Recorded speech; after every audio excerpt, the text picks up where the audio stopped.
गोस्वामी तुलसीदास जी द्वारा बताई जा रही सुसंगति में लाभ और कुसंगति में हानि के प्रसंग पर हम आज बहुत गहराई में उतरने वाले हैं।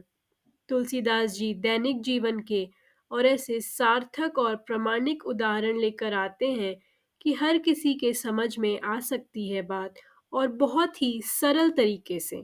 तो आइए देखते हैं तुलसीदास जी क्या बता रहे हैं।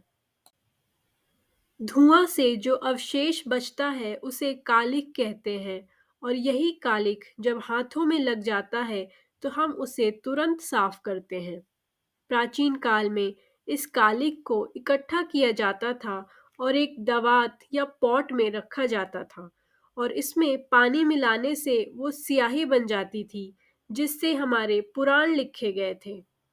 तो यही कालिख जब हाथों में लग जाती है तो वह एक निंदा का पात्र बन जाती है।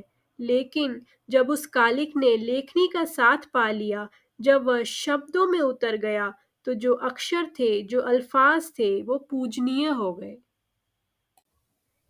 और यही धुआं जब सूर्य की तपिश पाता है तो जल के पदार्थ के साथ जब उसे वायु का संग प्राप्त होता है तो आकाश में जाकर वो बादल का रूप ले लेता है। और सबको पता है, बादल पूरे संसार को तृप्त करता है, जल बरसाकर पूरे धरती की सिंचाई करता है।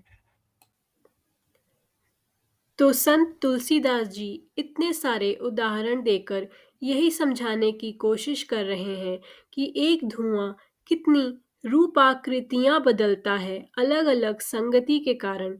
कभी तो वही धुआं जो कालिख बना था निंदा का पात्र बन जाता है हाथों में लगने के कारण, और यही धुएं से निकली कालिख जब किसी रचना के अंदर किसी कविता का रूप ग्रहण कर लेती है, वेदों और शास्त्रों में उतर जाती है, तो यही धुआं सम्मान का पात्र बन जाता है।